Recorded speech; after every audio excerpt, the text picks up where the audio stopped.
Hello and welcome back again. Welcome to this final mini video guitar lesson in this marathon of video guitar lessons that we've done in this e-course. So I congratulate you for getting this far, and I really hope you've enjoyed everything you've done so far. And of course, you know by now that we've learned a variety of skills. We've done everything from basic stuff like learning how to tune the guitar. We've done chords, we've done strumming pattern, finger picking, we've done bar chords, blues scale, minor scale, rock and roll, power chords, funk. I've tried to give you a whole range of stuff that will give you a rounded understanding of how to use the instrument, and it'll give you a basis for you to go and play all the songs that you want to play. Okay, so now this brings us to this lesson, the final lesson, and today I'm going to teach you to improvise. And really, in many ways, this is the most exciting and the most special lesson, because what I'm going to do today is give you a lot of the responsibility, because in case you don't know what improvising means, it means to make it up as you go along. So what we're going to be playing today is nothing that's already been rehearsed or already been written. What you're going to be doing is making it up as you're going along, on the spot, ad-libbing as they call it. Now, here's the key understanding, so listen up, I want you to get this. We're going to use the minor scale as a basis to work from. So let me just refresh your memory. You should know this minor scale in the key of A minor, but I'll just play it to you again so you can see.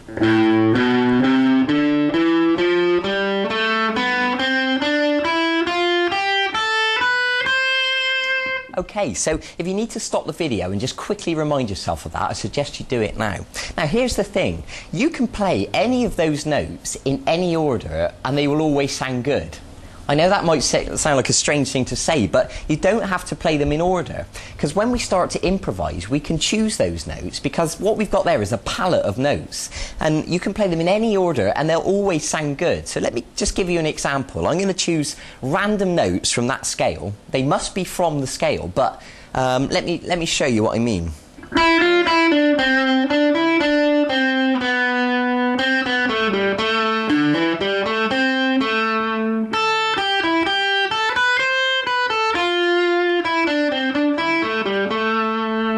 Okay, so all those notes were taken from the minor scale, but I was playing them in any order that I wish to play them.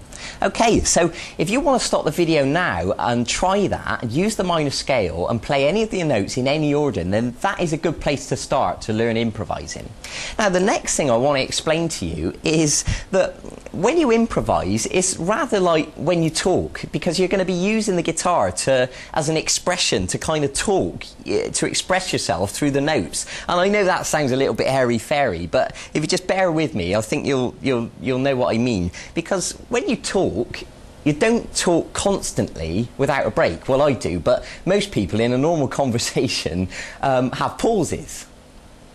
For example, you'll say a few words, and then you'll pause, and then you'll carry on talking, and then there'll be another pause, and that is how a conversation naturally flows. And it's the same with the guitar when you're playing a solo. So for example, we don't just want to play continuous notes, we want to have little breaks like this.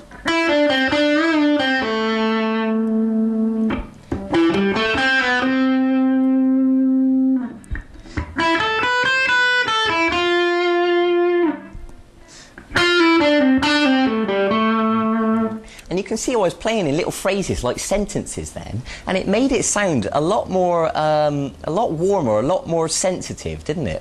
So the other thing that you can practice is vibrato. You might have noticed me wiggling the string a little bit like this. And really, that's all it is. It's just wiggle. You're just using your finger to pull the string gently backwards and forwards.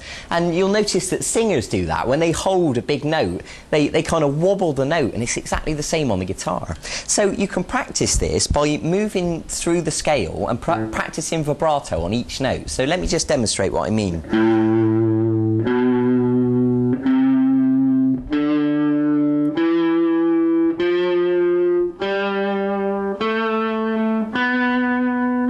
And so on, all the way through the scale.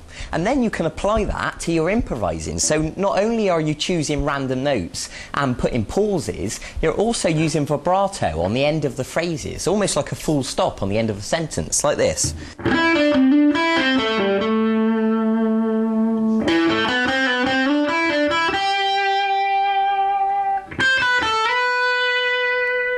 Okay, good. I hope that makes sense. Now, there's other ways of making it more expressive as well, because when we talk, we don't always talk loudly.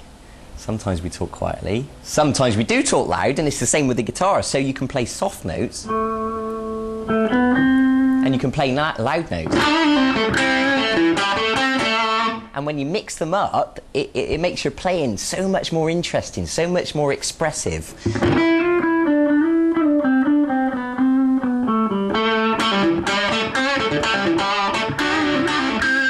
Okay, so you can really get into this, okay. And also, like we learned in the previous lesson when I was teaching you funk, I showed you that you can play long, smooth notes or short, sharp notes by releasing the pressure from the string, like that, by pressing down and then releasing the note. So you can do that with your improvising as well. So all of a sudden, we're not just playing smooth notes, we're now playing short, sharp notes as well.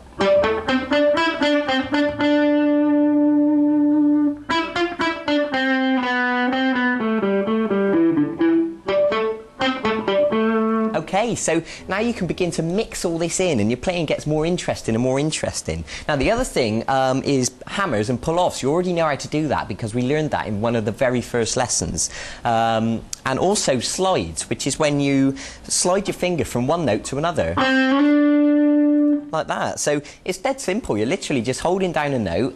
Make sure the notes that you choose are correct notes from the minor scale. Okay, so, you know, have a little practice on that. And the other thing you can do is to bend the notes, which is, for example, if you were to hold the third string at fret 7 with your third finger, and what I suggest you do is use these fingers on the third string to help push, and you're going to give it a pluck and bend the note up and down. Now, it's easier said than done. That'll probably take a bit of practice for you to get that sounding nice and smooth. So when we combine all this together, we're using the minor scale, we're choosing random notes, we're playing in phrases, we're using pauses, we're using vibrato, we're using hammers, we're using slides, we're using bends, we're playing loud, we're playing quiet, we're playing smooth notes, and we're playing short, sharp notes. When you combine all that together, you can really have a lot of fun as a lead guitarist. So let me give you one more example of a bit of improvising, and I'll try and vary it as much as I can so you can see what I'm doing.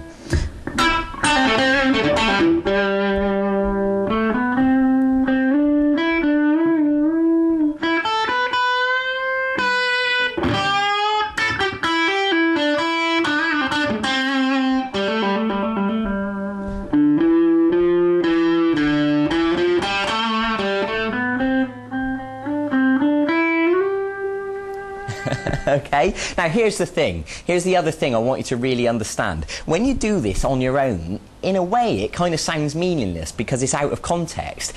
What makes it sound better is if you've got some background music behind you. For example, if you've got a friend who plays guitar, what you can do is to get him to strum some chords along. Like we're in the key of A minor, so you could get him to strum an A minor bar chord like this. And then you could improvise over the top. Or, you know, if you're more sophisticated and you've already got a band and, you know, or if you've got a friend who plays keyboards, then that's brilliant. And then your soloing will sound even more brilliant with all the backing music behind you.